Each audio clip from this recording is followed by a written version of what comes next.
Hey guys, how are you? Welcome to pi chemistry. Last lecture में हमने क्या किया था? Molecular orbital theory. और आज वाले लेक्चर में हम करेंगे वैलेंस बॉन्ड थ्योरी। ठीक है, एक बार जो मॉलिक्यूलर ऑर्बिटल थ्योरी था उसका फंक्शन रिवाइज कर लेते हैं क्योंकि वो बहुत इंपॉर्टेंट है और वो वैलेंस बॉन्ड थ्योरी से ही थोड़ा बहुत रिलेटेड है। ठीक है, तो देखो जो हमने मॉलिक्यूलर ऑर्बिटल थ्योरी था उसके लिए वेव फंक्शन पढ़ा था। क्या पढ़ा था कि देखो अगर एक एटम है और वन इलेक्ट्रॉन है, one atom and one electron, तो उसके लिए हमने क्या था? देखो फर्स्ट वाला, पहले हम फर्स्ट इलेक्ट्रॉन की बात क्योंकि एक इलेक्ट्रॉन है इसमें, फर्स्ट वाला। और एटम, एक मिनट, 2 एटॉमिक ऑर्बिटल थे। 2 एटॉम क्योंकि मॉलिक्यूल है तो एक एटम से तो बनेगा नहीं, तो 2 एटॉमिक ऑर्बिटल लिए हमने, एक इलेक्ट्रॉन लिया है। तो फर्स्ट वाला जो इलेक्ट्रॉन है वो या तो फर्स्ट पे हो, ठीक है, फर्स्ट वाला सेकंड पे भी हो सकता है इसके हिसाब से। तो हमने फर्स्ट वाला इलेक्ट्रॉन सेकंड एटॉमिक ऑर्बिटल पे ले लिया, यही कॉम्बिनेशन पड़ा था। और हमने कहा था कि और आ जाए तो हमें बीच में लगाना है प्लस, यही हो सकता है। और कोई कॉम्बिनेशन पॉसिबल ही नहीं है क्योंकि एक ही इलेक्ट्रॉन है। ठीक है, लेकिन अगर हमारे पास 2 एटॉमिक ऑर्बिटल है और 2 ही इलेक्ट्रॉन है तो किस तरह से वेव फंक्शन आया था हमारे पास? मॉलिक्यूलर ऑर्बिटल वेव फंक्शन क्या था कि फर्स्ट इलेक्ट्रॉन या तो फर्स्ट वाले पे हो, ठीक है, या मतलब प्लस लगेगा, और के लिए प्लस बोला था हमने, प्लस और के लिए, और मल्टीप्लाई एंड के लिए, ठीक है, या फिर फर्स्ट वाला इलेक्ट्रॉन सेकंड एटॉमिक ऑर्बिटल पे प्रेजेंट हो। ठीक है, ये हो सकता है। एंड ना तो मल्टीप्लाई आएगा, सेकंड वाला इलेक्ट्रॉन फर्स्ट वाले एटॉमिक ऑर्बिटल पे हो और सेकंड वाला इलेक्ट्रॉन सेकंड वाले एटॉमिक ऑर्बिटल पे हो, तो ये हमारा कॉम्बिनेशन है 2 एटॉमिक ऑर्बिटल। फिर हमने इसे नॉर्मलाइज किया था, तो जो हमारे पास नॉर्मलाइजेशन कांस्टेंट था वो था 1/√2 1 + f फॉर बॉन्डिंग, और एंटी बॉन्डिंग में यहाँ पे माइनस हो जाता था। तो पूरा फंक्शन लिखना है तो हमें साथ में ये नॉर्मलाइजेशन कांस्टेंट लिख सकते हैं। ठीक है, ये हमारे पास आया था मॉलिक्यूलर ऑर्बिटल थ्योरी से वेव फंक्शन। अब हम देखते हैं कि वैलेंस बॉन्ड थ्योरी से वेव फंक्शन कैसा आएगा। तो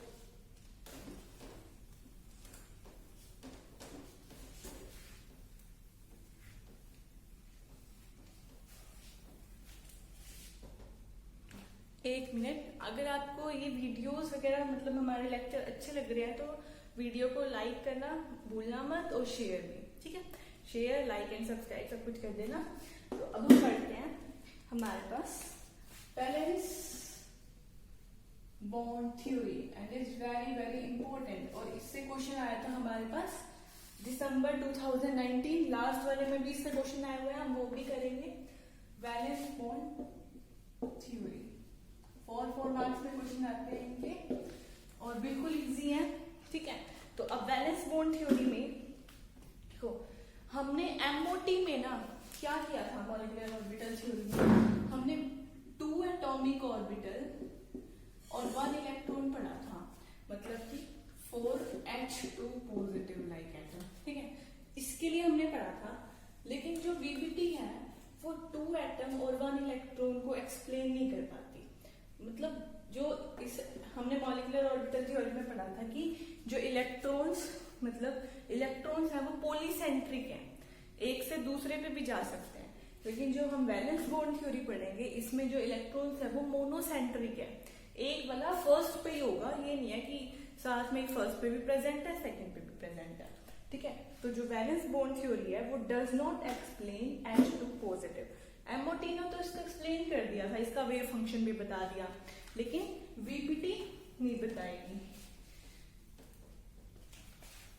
तो वीपीटी मतलब valence bond theory does not explain H2 positive.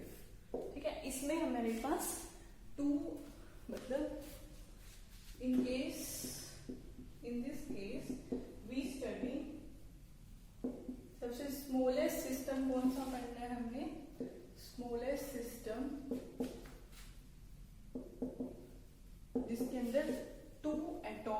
Orbital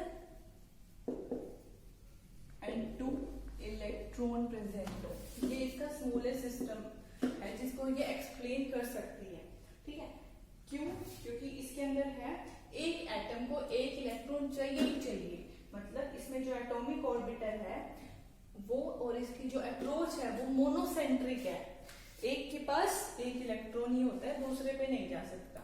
ठीक है, एक इलेक्ट्रॉन दो पे प्रेजेंट नहीं हो सकता।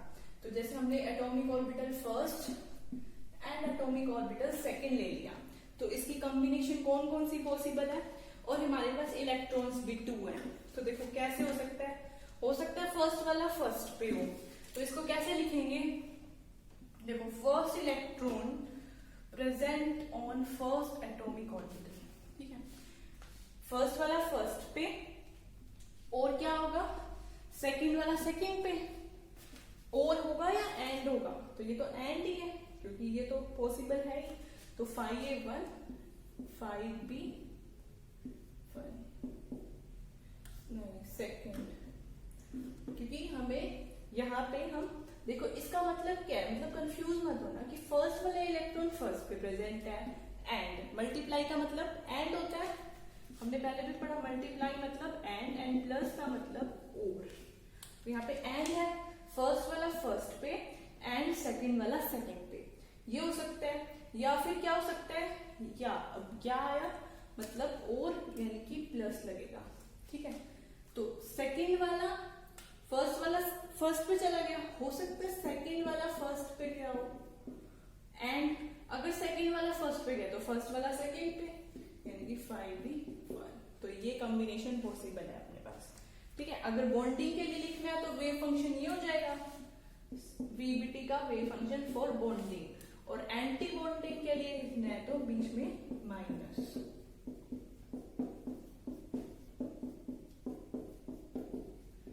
ठीक है, अभी हम कंपैरिजन भी करेंगे वैलेंस बॉन्ड थ्योरी होते ही कि MOT और VBT के वेव फंक्शन में क्या डिफरेंस है। आपको वो भी समझ आ गया होगा, एक बार इसको ध्यान से देखना कि मल्टीप्लाई एंड प्लस का मतलब और। मैंने ट्रिक भी बताई थी कैसे याद रखोगे, वो पल्सर बाइक आती थी ना, तो प्लस मतलब और। ठीक है, एंड मतलब मल्टीप्लाई, तो यहाँ पे पहले मल्टीप्लाई हुआ फिर ऐड हुआ, लेकिन MOT में क्या हुआ था, पहले ऐड हुआ था बाद में मल्टीप्लाई हुआ था। अभी हम कंपैरिजन करेंगे, एक बार ये समझ लो। ठीक है, तो ये हमारे पास वेव फंक्शन आ चुके हैं वैलेंस बॉन्ड थ्योरी के।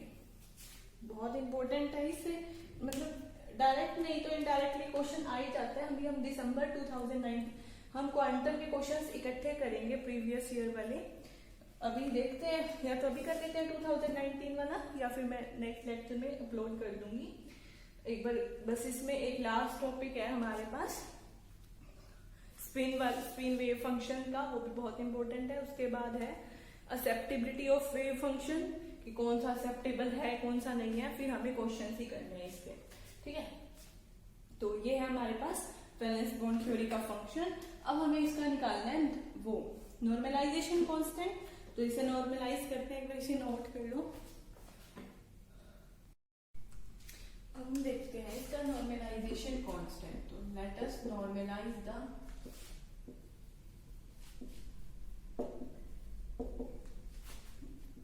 Wave function of VBT। Valence bond theory का जो हमारा वेव फंक्शन आया है, psi is equals to first वाला electron present on first and second वाला प्रेजेंट ऑन सेकंड, और फर्स्ट पे प्रेजेंट हो सेकंड वाला एंड सेकंड पे प्रेजेंट हो फर्स्ट वाला इलेक्ट्रॉन। यही आया हमारे पास। तो नॉर्मलाइज कैसे करते हैं, इंटीग्रेशन 2 बार फंक्शन डी2 और इसको 1 की इक्वल कर देंगे। तो क्या करना है, 5B2 प्लस 5A2 5B1। ठीक है, सेकंड हमें लेना है दोबारा से यही वाला फंक्शन,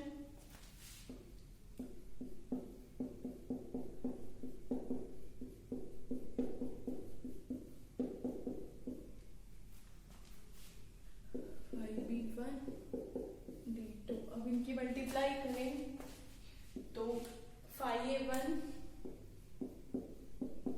5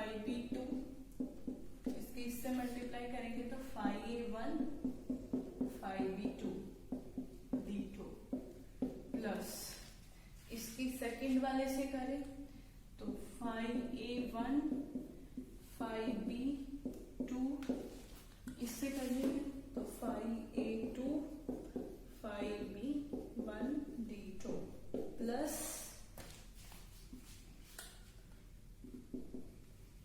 सेकेंड वाले की फर्स्ट से 5a2 5b1 5a1 5b2 second वाले की सेकेंड से 5a2 5b1। आप लोगों को एक बार डेरिवेशन देख लो, लास्ट में रिजल्ट याद रखना है। 5a सेकेंड वाले के सेकेंड से कर रहे हैं तो 5a2 5b1 d2। ठीक है, अब देखो अगर हम 1 1 वाले इकट्ठे कर लें तो 5a1 5a1 d2, 2 2 वाले इकट्ठे लेते हैं 5b2 5b2 d2 प्लस इसमें भी 1 1 वाले इकट्ठे 5a1 5b1 d2 multiply 5b2 5a2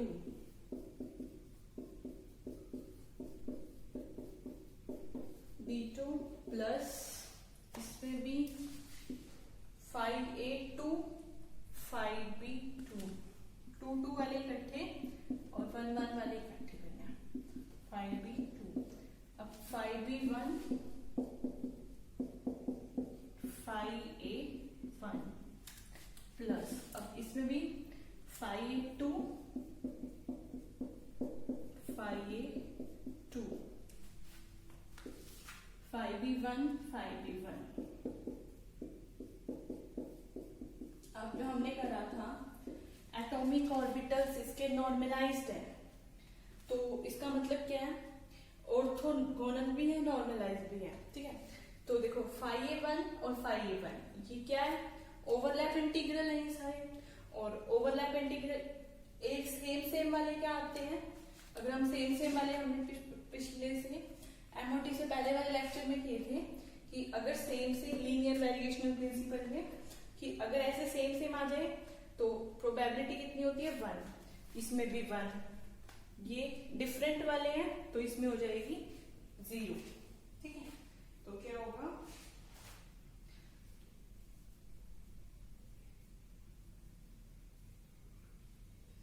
overlapping integral है, ये हो गया, हमने इसको ले लिया 1, ये भी 1 होगा। ठीक है, plus 5a 5b overlap integral है, s ले सकते हैं, 5b 5b ओवरलैप इंटीग्रल है, इसको s से रिप्रेजेंट करते थे, प्लस 5a2 5b ये भी ओवरलैप है s, ये भी ओवरलैप है s, प्लस ये सेम बने प्रोबेबिलिटी 1, ये भी सेम बने और नॉर्मलाइज्ड है तो 1 हो जाएगा।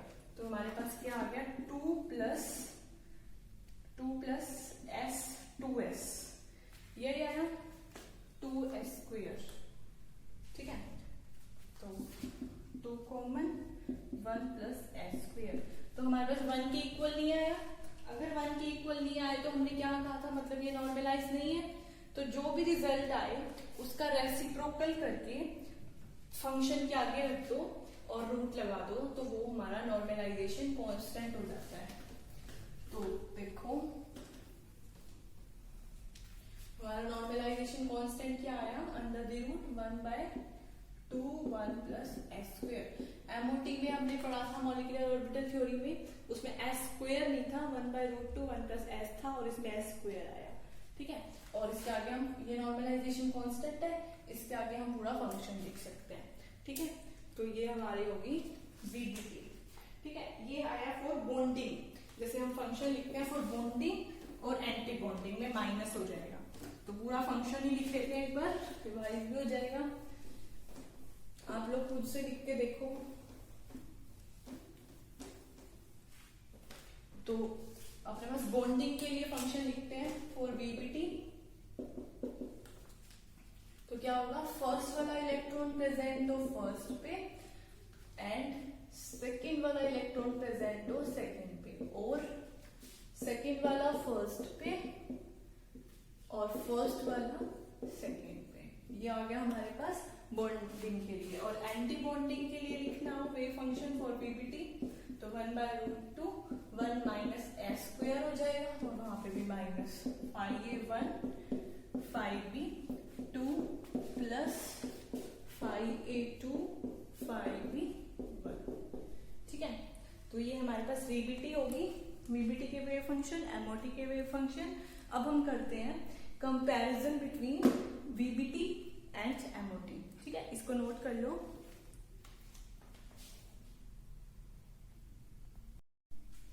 अब हम देखते हैं कंपैरिजन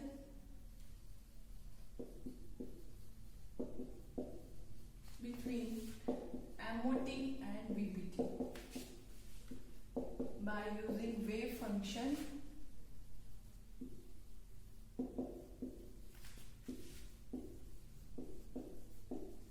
फॉर 2 एटम 2 इलेक्ट्रॉन। ठीक है, इसका एग्जांपल लेके चलते हैं क्योंकि दोनों इसको एक्सप्लेन कर देते हैं। तो हम एग्जांपल लेते हैं, हाइड्रोजन H2 मॉलिक्यूल ले लेते हैं, इसमें 2 एटम 2 इलेक्ट्रॉन प्रेजेंट है। ठीक है, तो इसका वेव फंक्शन एमओटी के लिए लिखें या फिर वीबीटी के लिए लिखें। तो एमओटी के लिए इसका वेव फंक्शन क्या होगा, फर्स्ट वाला फर्स्ट पे और फर्स्ट वाला प्लस सेकेंड पे। ठीक है, यही होता था एमओटी वाला। ठीक है, और वीबीटी का वेव फंक्शन अगर हम लिखें तो क्या होगा,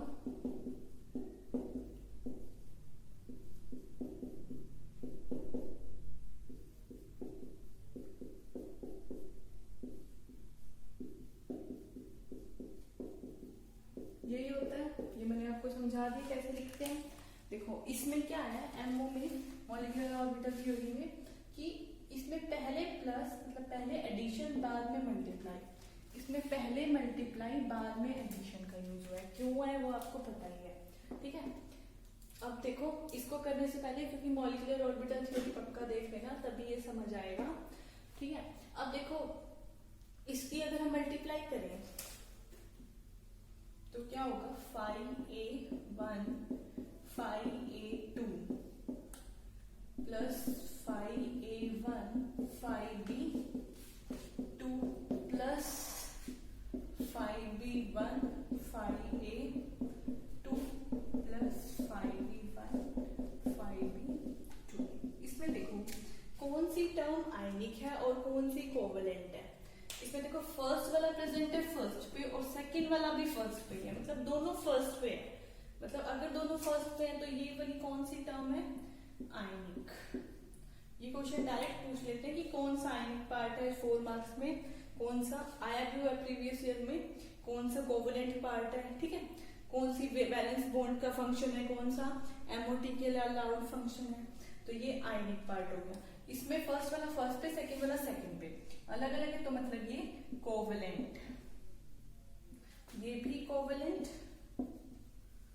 और ये आयनिक। ठीक है, तो इसका जैसे ये हो गया हमारे पास, मतलब एमओटी के फंक्शन में 50% आयनिक पार्ट है और 50% कोवेलेंट पार्ट है। जैसे हम एग्जांपल ले, H2 है, H2 का डीकम्पोजिशन करेंगे तो ऐसे भी बन सकता है अगर कोवेलेंट टूट रहा है फ्री रेडिकल की फॉर्म में, और अगर आयनिक पार्ट में टूट रहा है तो ऐसे बन सकता है।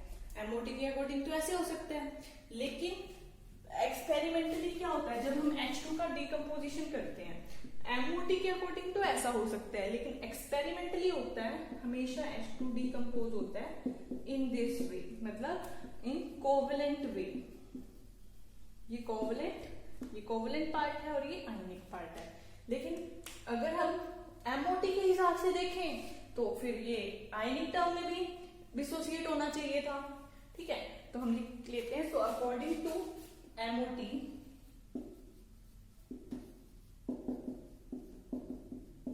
द वेव फंक्शन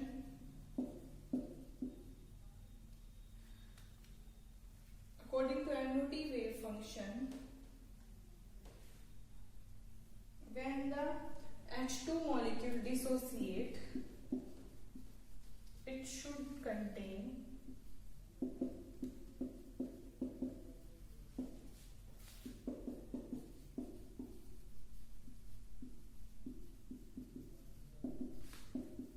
this, ये वाले रेडिकल भी होने चाहिए, 2 free radical and ionic part भी होना चाहिए, but experimentally only covalent term found, ठीक है, सिर्फ कोवलेंट वाली मिलती है, तो इसका मतलब जो एमओटी का वेव फंक्शन है वो ओवर एम्फेसाइज है, मतलब इन एमओटी, ये नोट कर लिया होगा आपने, मतलब एमओटी के वेव फंक्शन में आयनिक टर्म फालतू की आ गई, क्योंकि वो एक्सपेरिमेंटली तो सिर्फ कोवलेंट लेके बैठा है, तो in MOT ionic term is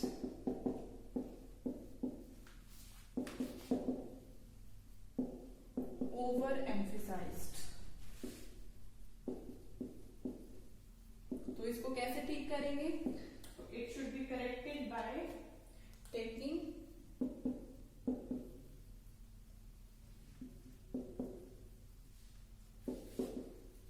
configuration interaction,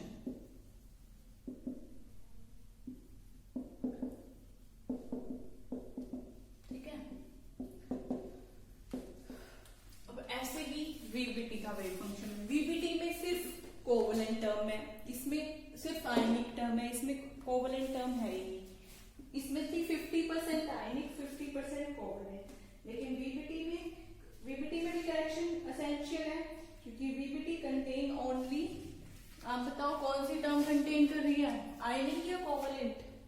यहाँ पे 1 आएगा ना, तो फर्स्ट वाला फर्स्ट है, सेकंड वाला सेकंड है, मतलब कोवलेंट टर्म है, तो correction in VBT wave function is also essential because VBT contains only, लेकिन हमारे मॉलिक्यूल में तो आयनिक पार्ट भी होता है, तो VBT contain only covalent term,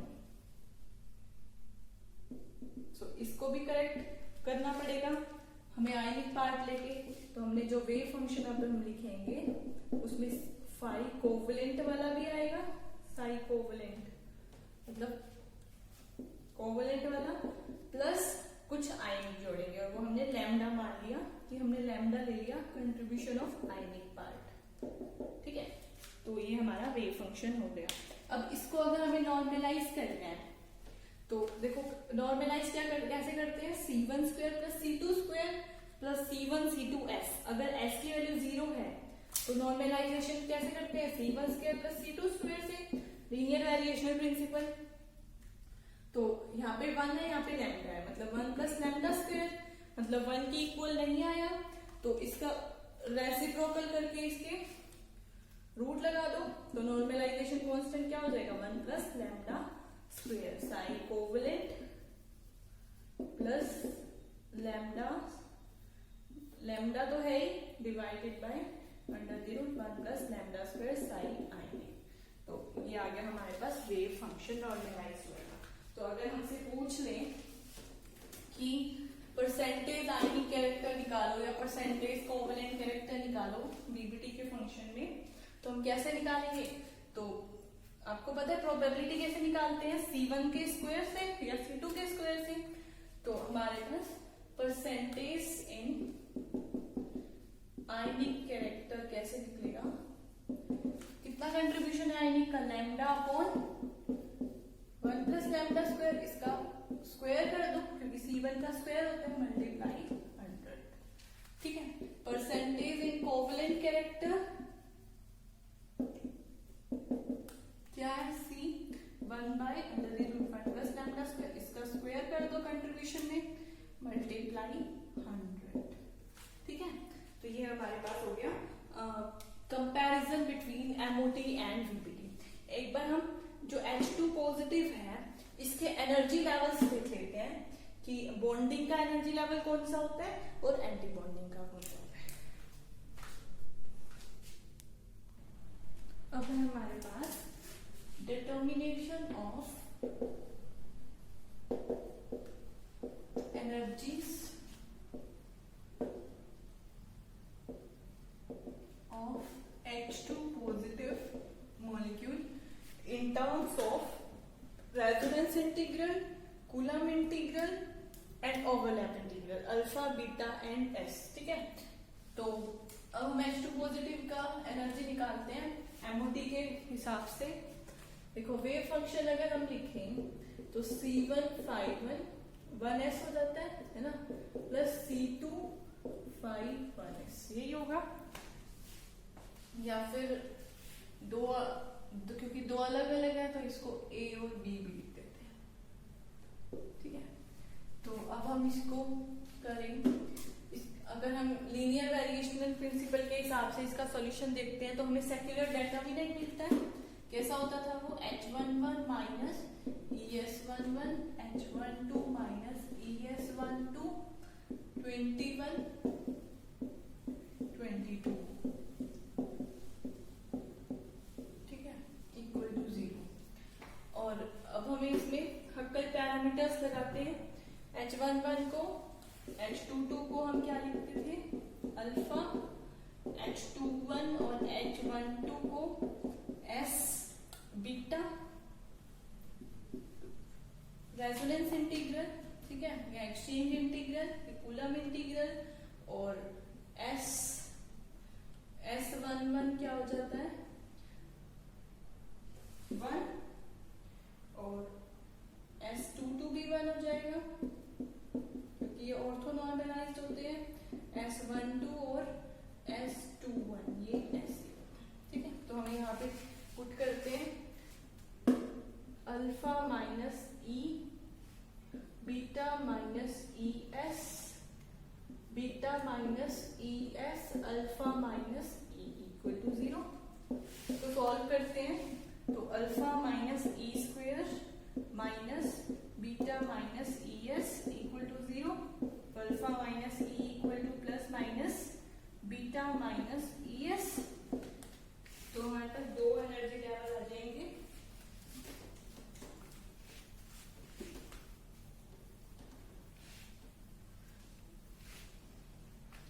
तो alpha minus E equal to beta minus E S भी हो सकता है, और second alpha minus E equal to minus beta plus E S भी हो सकता है। तो एनर्जी अलग कर लो, तो minus E plus E S equal to beta minus alpha.